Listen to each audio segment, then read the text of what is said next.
Hello students, welcome back. This is our lecture number 3 of class 11th Computer Science Chapter 2, that is your software concepts. Last class में हम लोग types of operating system के बारे में देख रहे थे. मैंने आपको बताया था कि total 7 types of operating system होते हैं, जिसमें हम लोगों ने 2 टाइप्स को डिस्कस किया था. एक आपका था सिंगल यूजर ऑपरेटिंग सिस्टम और दूसरा हमारा था मल्टी प्रोग्राम ऑपरेटिंग सिस्टम. चलिए नेक्स्ट हम लोग और देख रहे हैं टाइप्स में आपका ऑपरेटिंग सिस्टम के थर्ड टाइप आपका कौन सा है. तो next type of operating system है हमारा, that is time sharing operating system. हम लोग देख रहे हैं यहाँ पे हमारा टॉपिक क्या है, types of operating system.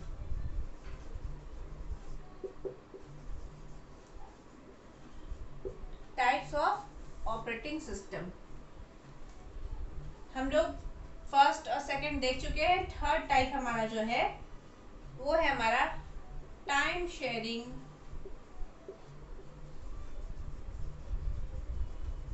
Operating system. अब ये टाइम शेयरिंग ऑपरेटिंग सिस्टम हम किसको बोल रहे हैं? टाइम शेयरिंग ऑपरेटिंग सिस्टम जो है आपका, देखिए इसको पहले हम एक एग्जांपल से देखते हैं. मान लीजिए हमारे पास, अभी हम आपको बताए थे कि यहाँ पे P1 है प्रोसेस, P2 है, P3 है, P4 है, P5 है एंड P6 है. चलिए इतना ही रहने देते हैं. मान लीजिए हमारे पास 6 प्रोसेस हैं. मल्टी प्रोग्राम में आपको क्या बताए थे, इसके जस्ट पहले जो आपका था मल्टी प्रोग्राम ऑपरेटिंग सिस्टम, उसमें मैंने आपको क्या बताया था कि हमारे पास जब सब प्रोसेस हैं एक साथ, बहुत सारे प्रोसेस हैं, सभी को हमको क्या करना है, सभी को एग्जीक्यूट करना है. तो क्या था कि आपका मल्टी प्रोग्राम में क्या हो रहा था कि आपको जो प्रोसेस 1 था वो जब सीपीयू को यूज कर रहा था, तो जब प्रोसेस 1 पूरा का पूरा उसका काम कंप्लीट हो जा रहा तभी हम प्रोसेस 2 को सीपीयू में ला रहे थे. मतलब सीपीयू तब उसको एग्जीक्यूट कर रहा था, मतलब सीपीयू यहाँ पे आइडियल नहीं बैठ रहा था. अब यहाँ पे क्या है, जो टाइम शेयरिंग ऑपरेटिंग सिस्टम में, टाइम शेयरिंग ऑपरेटिंग सिस्टम में आपका क्या है, नाम से समझ में आ रहा है कि टाइम को शेयर किया है. मतलब यहाँ पे हम अपने से यहाँ पे टाइम कर ले रहे हैं कि मान लीजिए कि हमारे पास टोटल 6 प्रोसेस हैं. तो मान लीजिए हम इसको कुछ टाइम दिए, मान लीजिए कहने का मतलब कि अगर हम 2 मिनट टाइम या 2 सेकेंड टाइम हम दिए प्रोसेस 1 को, तो प्रोसेस 1 मेरा कंप्लीट नहीं भी हुआ है तो हम उसको क्या कर देंगे, क्यू में रख देंगे और प्रोसेस 2 पे चले जाएंगे. मतलब जैसे ही मेरा 2 सेकेंड कंप्लीट हुआ हम प्रोसेस 2 पे चले गए. कहने का मतलब है यहाँ पे सीपीयू को, मतलब जितने प्रोसेस है सभी को क्या हो रहा है, बराबर बराबर हक मिल रहा है. मतलब ऐसा नहीं कि आपका यहाँ प्रोसेस 1 जब कंप्लीट हो रहा है तो प्रोसेस 2 पे जा रहे हैं. हर एक का टाइम स्लॉट बांटा हुआ है. हम प्रोसेस 1 को है कि हम चलिए कि मान लीजिए कि 1 मिनट तक हमको प्रोसेस 1 को एग्जीक्यूट करना है. ये 1 मिनट हम बहुत ज़्यादा ले रहे हैं, जस्ट एग्जाम्पल. तो 1 मिनट हुआ नहीं कि अगर पूरा कंप्लीट काम इसका हुआ भी नहीं है तो हम तुरंत स्विच किस पे कर जाएंगे, प्रोसेस 2 पे. फिर प्रोसेस 2 का एग्जीक्यूट करेंगे, उसका भी काम बचा हुआ है जो भी है. कहने का मतलब हम क्या करेंगे, जैसे ही टाइम कंप्लीट हुआ हम प्रोसेस 3 पे स्विच कर गए. तो यहाँ पे क्या है कि टाइम शेयरिंग में हर एक को एक टाइम स्लॉट आपका बांटा हुआ है. तो यहाँ पे क्या है कि आपका जो सीपीयू का जो रिस्पॉन्स टाइम था वो आपका कम जाएगा. क्यों? क्योंकि देखिए प्रोसेस आपका जो टाइम मल्टी प्रोग्राम था उसमें क्या था कि प्रोसेस 1 कंप्लीट होता था तभी हम प्रोसेस 2 पे जा रहे थे. तो मतलब जो लास्ट वाला प्रोसेस है उस पर आने में हमको बहुत ज़्यादा टाइम लग रहा था. यहाँ पे क्या है कि आपको बहुत ज़्यादा टाइम नहीं लगेगा, क्योंकि हर एक के लिए हम एक टाइम स्लॉट बांट लिए हैं और उस टाइम स्लॉट के अंदर हम उसका काम कर रहे हैं. जैसे ही आपका टाइम स्लॉट ओवर हो जा रहा है तो हम दूसरे प्रोसेस में आपका स्विच कर जा रहे हैं और उसको आगे फ्यूचर के लिए हम रख दे रहे हैं या क्यू में रख दे रहे हैं कि हम उसको बाद में एग्जीक्यूट करेंगे. ठीक है, तो यही आपको क्या होता है, टाइम शेयरिंग ऑपरेटिंग सिस्टम में, मतलब टाइम शेयर किया हुआ एक तरह से. तो यहाँ पे सीपीयू का यूटिलाइजेशन बहुत अच्छा हो रहा है, रिस्पॉन्स टाइम आपका यहाँ पे सुधर जा रहा है. तो देखिए डिफरेंस भी पूछा जाता है, what is difference between time sharing operating system and multi programme operating system. तो आपको समझ में आ गया क्या हो रहा है दोनों में. तो टाइम शेयरिंग को हम कैसे डिफाइन करेंगे? तो a time sharing operating system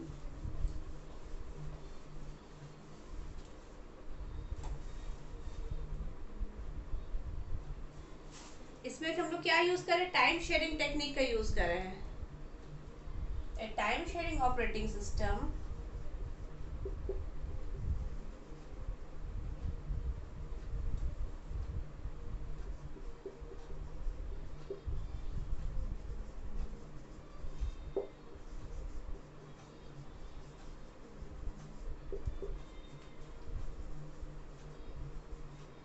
A time sharing operating system is a type of operating system is a type of operating system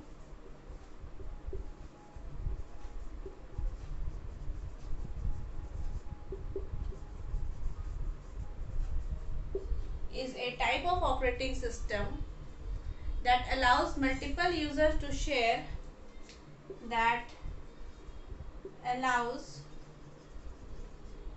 multiple user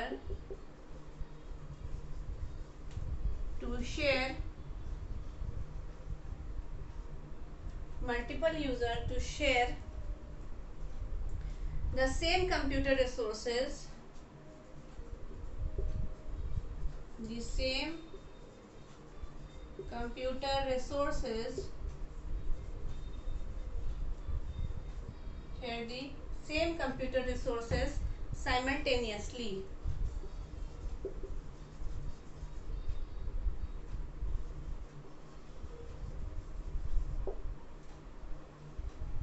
Simultaneously, it allocates a specific time slot. It allocates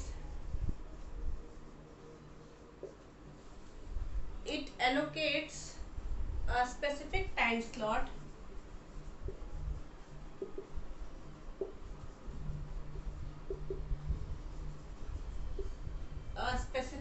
slot to each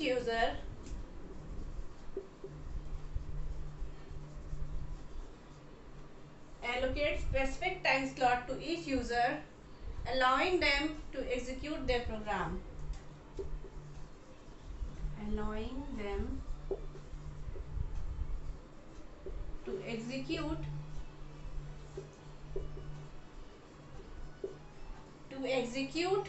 their programs.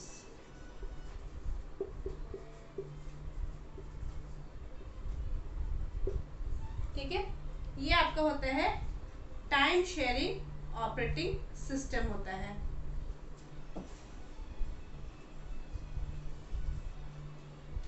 इसमें देखिए क्या है, time sharing operating system is a type of operating system that allows multiple user, मतलब एक बार में एक से ज़्यादा यूजर आपके कंप्यूटर के रिसोर्सेज जो हो गए, मतलब आपके जो सीपीयू हो गए, आपके मेमोरी हो गए, आपके इनपुट आउटपुट डिवाइसेस हो गए, सेम टाइम में उसको शेयर कर सकते हैं। It allocates a specific time slot to each user, हर एक यूजर को एक स्पेसिफिक टाइम स्लॉट बांटा हुआ है, इतने टाइम में उसको करना है, प्रोसेस होगा, उसके बाद फिर दूसरे प्रोसेस पे वो स्विच कर जाएगा। Allowing them to execute their program, यहाँ पे हर एक यूजर को क्या किया गया है, एक स्पेसिफिक टाइम स्लॉट बांट दिया गया है, और उस टाइम स्लॉट में क्या होगा, आपका जितने भी प्रोग्राम है वो एग्जीक्यूट्स आपके होंगे। जैसे आपके क्लास में भी जस्ट हम आपको बताया कि मान लीजिए क्लास है, उस क्लास में मान लीजिए आपके 6 स्टूडेंट्स हैं, तो 6 स्टूडेंट्स हैं, तो उस हर एक के पास आपके 5 क्वेश्चंस हैं। तो मैंने खुद से डिसाइड कर लिया कि सबसे पहले हम स्टूडेंट 1 का जो है वो क्वेश्चन, उसको 2 मिनट से ज़्यादा टाइम नहीं देंगे, 2 मिनट में जितने भी क्वेश्चन सॉल्व होंगे उसको हम देखेंगे, और उसके बाद हम नेक्स्ट वाले स्टूडेंट पे जाएंगे, और उसका भी हम 2 मिनट टाइम स्लॉट रखे हैं कि उसका भी 2 मिनट से ज़्यादा हम उसको टाइम नहीं देंगे। तो हर एक प्रोसेस जो है, या मतलब हर एक स्टूडेंट का देखिए यहाँ पे काम भी जल्दी हो जा रहा है, और कहने का मतलब है कि यहाँ पे एक बार में एक से ज़्यादा यूज़र इसको यूज़ कर पा रहे हैं। तो टाइम शेयरिंग, यहाँ पे टाइम स्लॉट बांटा हुआ है, इसी वजह से इसका नाम भी रखा गया है टाइम शेयरिंग ऑपरेटिंग सिस्टम। ठीक है, अब नेक्स्ट जो है आपका जो ऑपरेटिंग सिस्टम है वो है आपका real time operating system. Second आपका क्या है, रियल टाइम ऑपरेटिंग सिस्टम।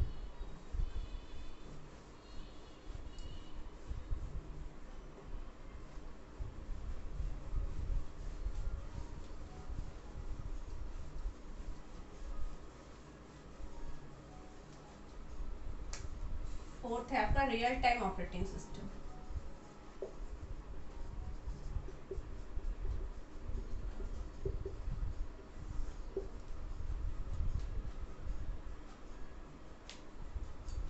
ठीक है, अब ये रियल टाइम ऑपरेटिंग सिस्टम क्या है?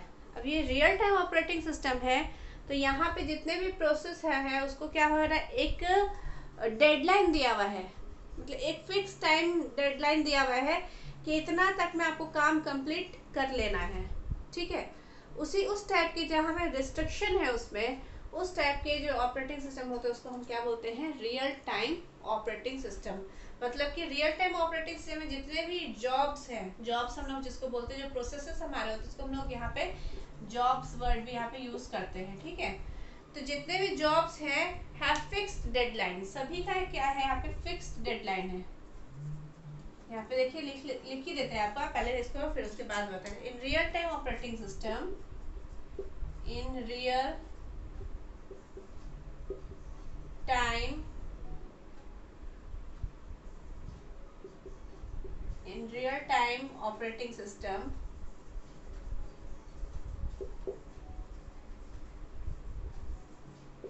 जितने भी आपके जॉब्स हैं उसका क्या है, एक फिक्स डेडलाइन है। In real time operating system the jobs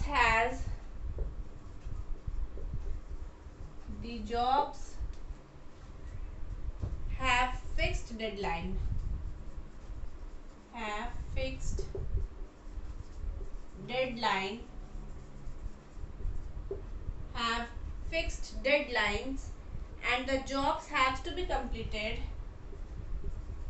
and the jobs have to be completed, have to be completed, have to be completed within their deadlines,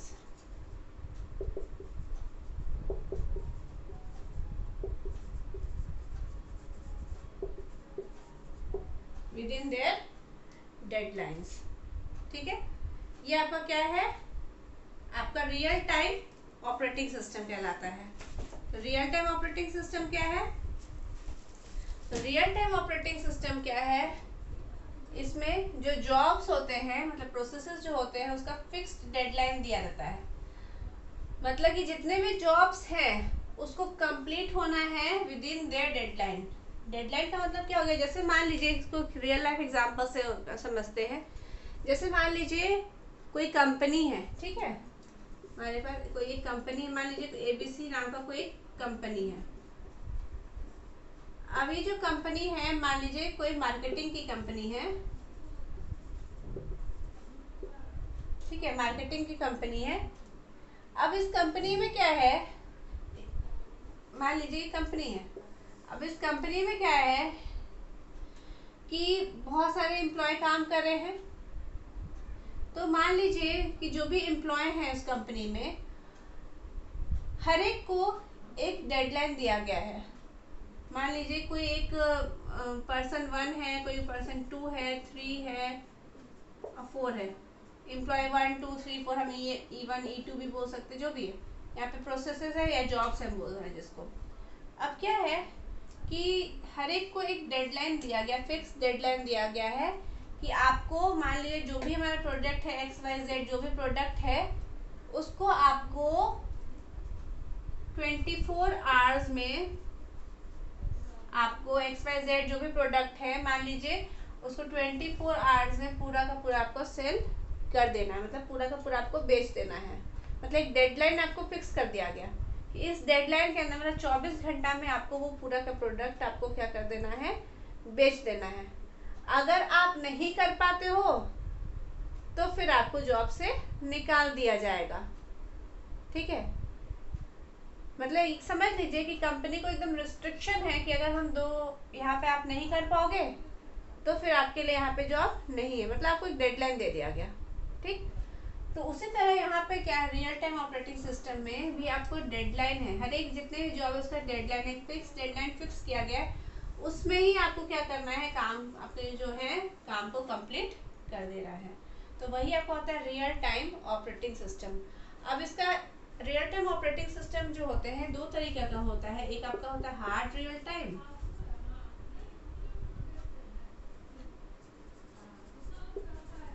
hard real time operating system, इसको ही two parts में बांट रहे हैं, और दूसरा आपका soft real time operating system. नाम से आपको चल रहा है हार्ड, मतलब कि इसमें आपका जो टाइम दिया हुआ है उसमें कोई गड़बड़ी नहीं होना चाहिए। मतलब जैसे एयर ट्रैफिक कंट्रोल, इसका एग्जांपल अगर हम देखें तो एयर ट्रैफिक कंट्रोल,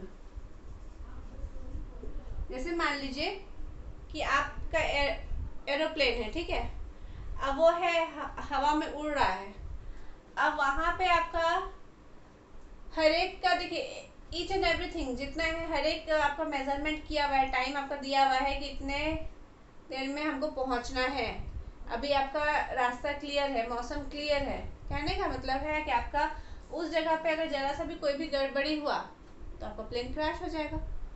उसी तरह अगर हम बोल सकते हैं कि आपका जो मेडिकल डिवाइसेस हो गए, कुछ मेडिकल डिवाइसेस,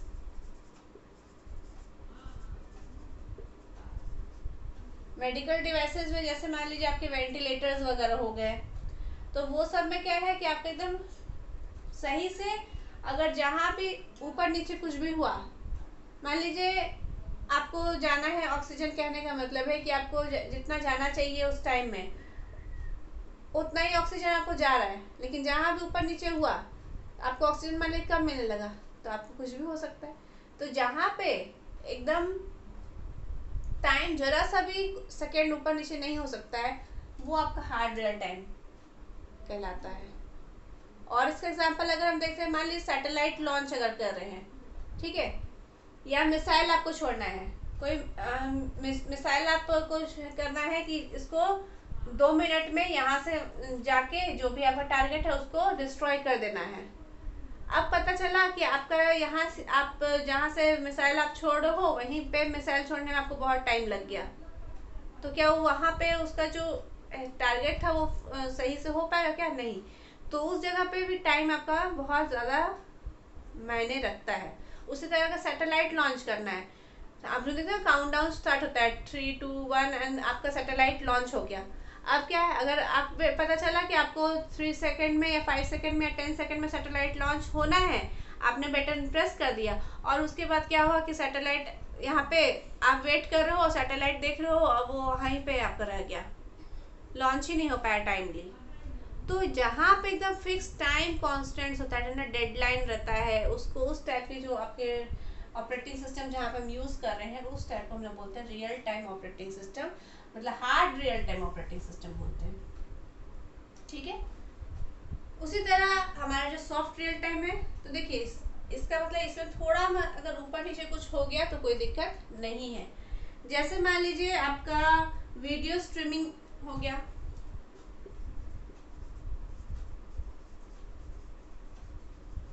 ऑनलाइन गेमिंग हो गया, ठीक है, तो ये सब क्या हो गया आपका soft real time. Video streaming, कोई वीडियो चल रहा है या फिर हम वीडियो आप चल रहा है उस समय बफरिंग होंगे या थोड़ा सा रुकने लगा, अटक गया, तो थोड़ा सा देर आगे पीछे होगा, कोई प्रॉब्लम उससे नहीं होगा, है ना। उसी तरह ऑनलाइन गेमिंग, आप गेम खेल रहे हो, ऑनलाइन गेम खेल रहे हो, उस कंडीशन में भी अगर आपको थोड़ा सा कहीं पे अटक गया या कुछ हो गया, तो यहाँ पे जहाँ पे थोड़ा ऊपर नीचे टाइम का हो सकता है वो आपका सॉफ्ट रियल टाइम कहलाएगा, लेकिन जहाँ पे टाइम जरा सा भी आपका जो डेडलाइन है उसके अलावा नहीं हो सकता है वो आपका क्या कहलाएगा, hard real time operating system. तो रियल टाइम ऑपरेटिंग सिस्टम समझ रहे हैं, मतलब जितने भी जॉब है उसका एक फिक्स्ड डेडलाइन दिया रहता है, उस डेडलाइन के अंदर जॉब को आपको कंप्लीट कर देना है। नहीं कंप्लीट हुआ तो क्या होगा, प्रॉब्लम हो सकती है। जैसे कि आपको पता है हार्ड रियल टाइम जो है इसका एक टाइप, तो अगर नहीं आपका टाइम से हुआ तो प्रॉब्लम हो सकता है। सॉफ्ट रियल टाइम में थोड़ा ऊपर नीचे अगर कुछ हो गया तो कोई दिक्कत नहीं है। तो ये आपका कहलाता है रियल टाइम ऑपरेटिंग सिस्टम, ठीक है। अब रियल टाइम ऑपरेटिंग सिस्टम के बाद नेक्स्ट हमारा जो है वो है number 5, that is your multi processing operating system. जो 5th है हमारा वो है multi processing operating system.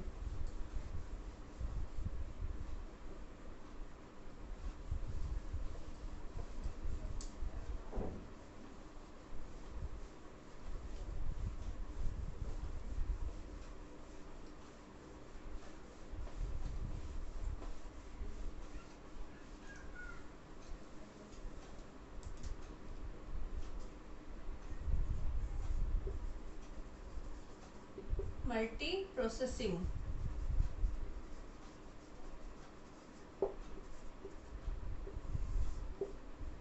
Next हमारा है मल्टी प्रोसेसिंग ऑपरेटिंग सिस्टम। अभी मल्टी प्रोसेसिंग क्या है? तो multi processing operating system is capable of handling multi processing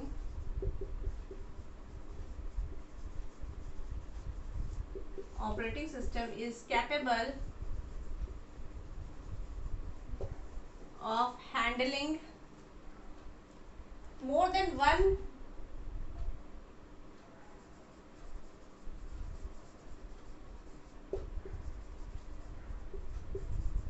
than one processors as the job, more than one processors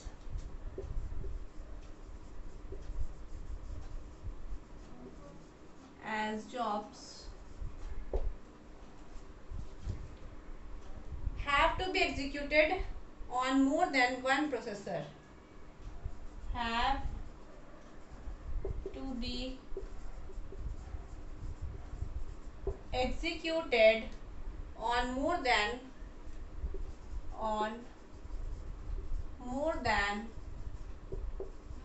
one processor.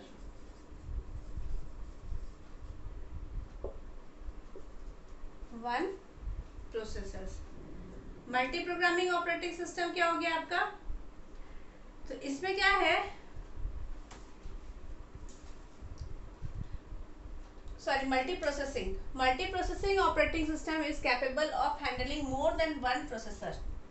मतलब कि एक बार में एक से ज्यादा प्रोसेसर्स जहाँ पे जॉब्स को कंप्लीट कर रहे हैं, एग्जीक्यूट कर रहे हैं, उस टाइप के ऑपरेटिंग सिस्टम को हम क्या बोलते हैं? Multi processing operating system. ठीक है। हैव तो multi processing operating system is capable of handling more than one processors as jobs. ठीक है। Have to be executed on more than one processor, मतलब एक से ज्यादा प्रोसेसर जहाँ पे काम कर रहे हैं उस टाइप के ऑपरेटिंग सिस्टम को हम क्या बोलते हैं? Multi processing operating system. Processor मतलब क्या हो गया आपका? सीपीयू। प्रोसेसर मतलब आपका क्या हो गया यहाँ पे? सीपीयू। मतलब कि एक से ज्यादा सीपीयू यहाँ पे क्या कर रहे हैं? मल्टीपल प्रोसेस को कंप्लीट कर रहे हैं, उस टाइप के ऑपरेटिंग सिस्टम को हम क्या बोलते हैं? Multi processing operating system. ठीक है। जैसे आपको एग्जांपल में अगर हम बात करें कि मल्टी प्रोसेसिंग ऑपरेटिंग सिस्टम जो है उसमें कौन कौन से आएंगे, जैसे यूनिक्स हो गया, लिनक्स हो गया। एग्जांपल में यूनिक्स हो गया, लिनक्स हो गया, ईटीसी, ये सभी ऑपरेटिंग सिस्टम आपके किस में आते हैं? Multi processing operating system. तो ये ध्यान रखिएगा कि मल्टी प्रोसेसिंग ऑपरेटिंग सिस्टम किसको हम बोल रहे हैं? जहाँ पे मोर देन वन प्रोसेसर्स आपके होते हैं एज जॉब्स।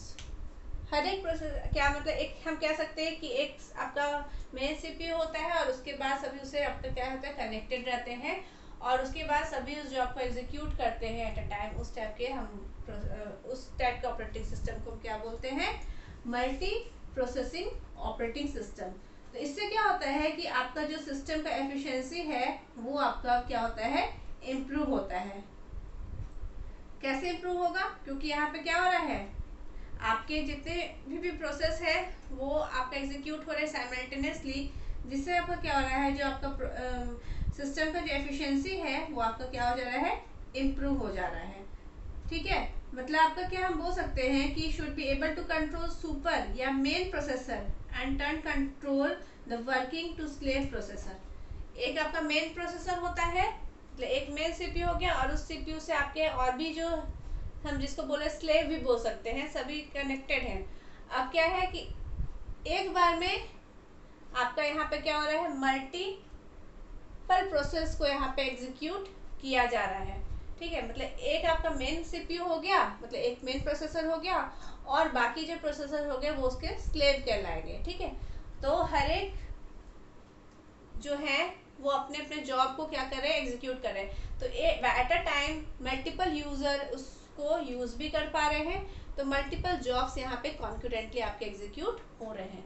तो इस टाइप की जो ऑपरेटिंग सिस्टम हम यूज कर रहे हैं उसको हम लोग क्या बोलते हैं? Multi processing operating system.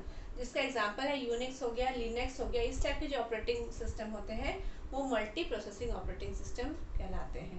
ठीक, नेक्स्ट है आपका distributed operating system. Distributed operating system, अभी डिस्ट्रीब्यूटेड ऑपरेटिंग सिस्टम क्या है? तो this type of operating system is design to share its workload over multiple servers. This type of operating system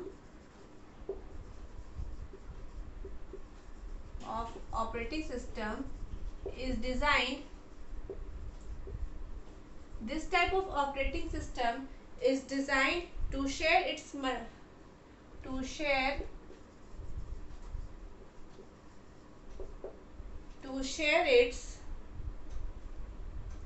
workload over multiple server. Workload over multiple server. Workload over multiple servers. Mostly at, हम बोल सकते हैं mostly at multiple locations.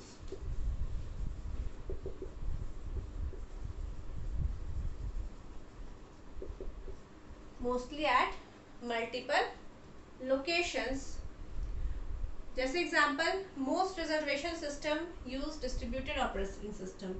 इस example में हम बोल सकते हैं रिजर्वेशन सिस्टम।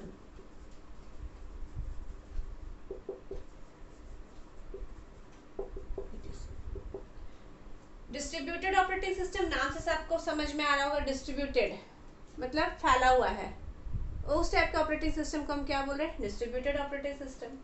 तो इस टाइप के जो ऑपरेटिंग सिस्टम होते हैं उसको इस तरह से डिजाइन किया जाता है कि it share workload over multiple server.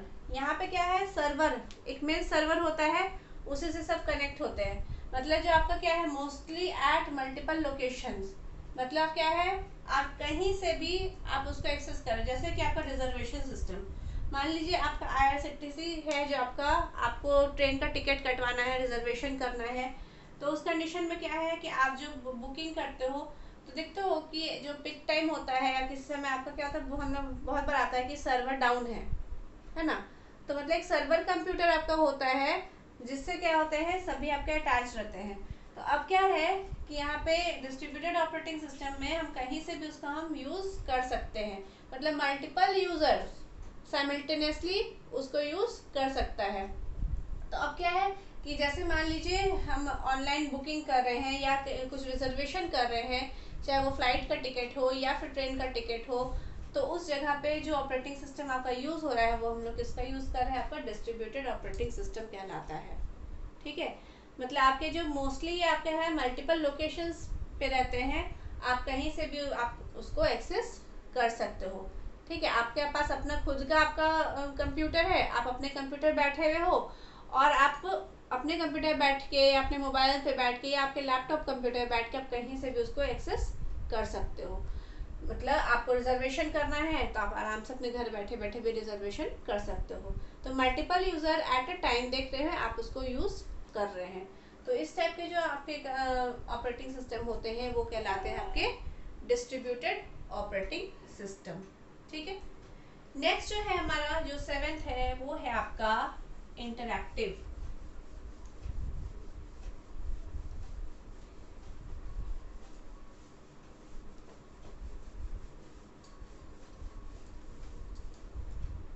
Next जो आपका जो 7th है वो है आपका इंटरैक्टिव।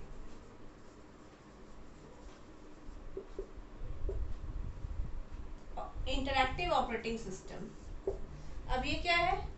तो these operating system provides GUI interface. These operating system provides GUI interface.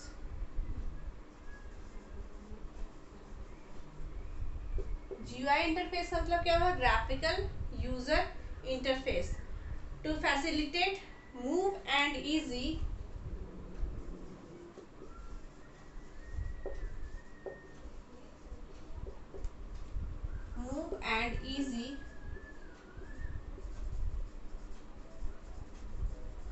to facilitate move and easy interaction to the user.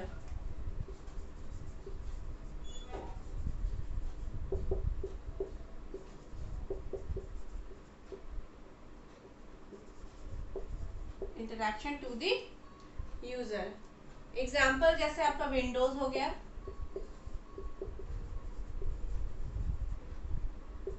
उसके बाद आपका एंड्रॉयड,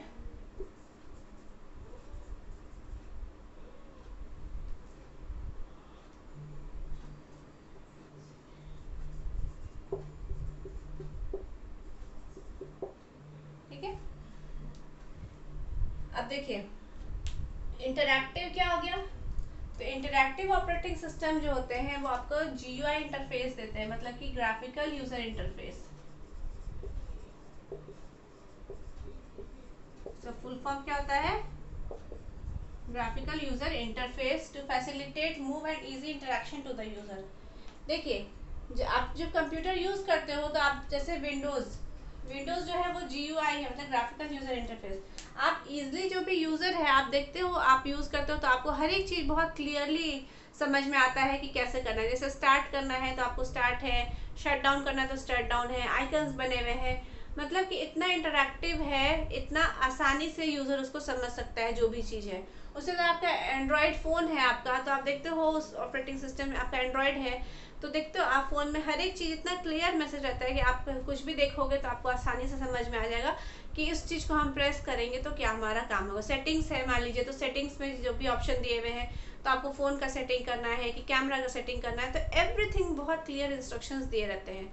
तो वो जो ऑपरेटिंग सिस्टम जो हमारे हैं, जैसे विंडोज़ हो गए, एंड्रॉयड्स वगैरह हो गए, ये बहुत ही ज़्यादा क्या है आपके इंटरैक्टिव है। ये सब ग्राफिकल यूजर इंटरफेस का यूज़ करते हैं, मतलब यहाँ पे ग्राफिक्स का हमने यूज़ कर, मतलब आइकन्स वगैरह हमारे दिए हुए हैं हर एक चीज़ से रिलेटेड। आपका जैसा डेस्कटॉप है तो आप जानते हो रिसाइकिल बिन का आपका आइकन है, तो आप देखते हो उसमें डस्टबिन जैसा बना हुआ है। आपका माई कंप्यूटर का तो कंप्यूटर बना, कहने का मतलब क्या है कि यहाँ पे इतना इजी है कि यूज़र आसानी से इंटरैक्ट कर सकता है आपके कंप्यूटर के साथ। तो उस टाइप के जो ऑपरेटिंग सिस्टम कहलाते हैं वो आपके कहलाते हैं इंटरैक्टिव ऑपरेटिंग सिस्टम, जो कि GUI का यूज़ करता है, that is your graphical user interface. जैसे हमारा पहले जो ऑपरेटिंग सिस्टम हम यूज़ करते हैं, जैसे MS-DOS जो माइक्रोसॉफ्ट डिस्क ऑपरेटिंग सिस्टम है, तो वो आपका GUI नहीं था, है ना, वो कमांड लाइन था। तो वहाँ पे क्या था कि आपको यूज़र को हर एक चीज़ कमांड देना था, तभी उसमें वहाँ पे खुलता था, आपको जो भी चीज़ें आप खोल सकते थे। तो वहाँ पे आपको थोड़ा समझना, यूज़र को कंप्यूटर के साथ इंटरेक्ट होना बहुत ज़्यादा डिफिकल्ट होता था। लेकिन जब हमारा GUI आया, that is graphical user interface, तो यूज़र का इंटरेक्शन बहुत अच्छे से कंप्यूटर के साथ होने लगा, क्योंकि आपके आइकन्स बनने आ गए, आपके माउस दिए हुए हैं, आप माउस के साथ आप कर्सर का यूज़ कर सकते हो। जब हमारा MS-DOS था तो वहाँ पे माउस का यूज़ नहीं करते थे, हम टाइप करके वहाँ पे कमांड लाइन में काम करते थे, ठीक है। आपको माउस दिए हुए हैं, आप माउस का कर्सर मूव करो, आपको जहाँ पे जाना है आप आसानी से जाओ, हर एक इंस्ट्रक्शन बहुत क्लियर दिए हुए हैं, बहुत सुंदर सा विंडोज दिया हुआ है, डेकोरेटिव है, आपको तो यहाँ पे क्या है, आपके कलर्स दिए हुए हैं, मतलब कलर, तो ये सभी कहलाते हैं, मतलब ग्राफिकल यूज़र इंटरफेस में आता है ना, उसको हम लोग ग्राफिकल यूज़र इंटरफेस बोलते हैं, ठीक है। तो यही आपका कहलाता है इंटरैक्टिव ऑपरेटिंग सिस्टम, जहाँ पे क्या होता है, प्रोवाइड GUI इंटरफेस, मतलब graphical user interface to facilitate move and easy interaction, मतलब आप आसानी से कहीं पे भी मूव कर रहे हो अपना कर्सर, आसानी से यूज़र जो है इंटरैक्ट कर रहा है कंप्यूटर के साथ। तो यही आपका है इंटरैक्टिव ऑपरेटिंग सिस्टम। तो यहाँ पे टाइप्स ऑफ ऑपरेटिंग सिस्टम जो हम लोगों ने स्टार्ट किया था वो आपका टाइप्स कंप्लीट हो गया। नेक्स्ट क्लास के वीडियो में हम लोग आगे के नेक्स्ट टॉपिक को भी देखेंगे, ठीक है। Thank you.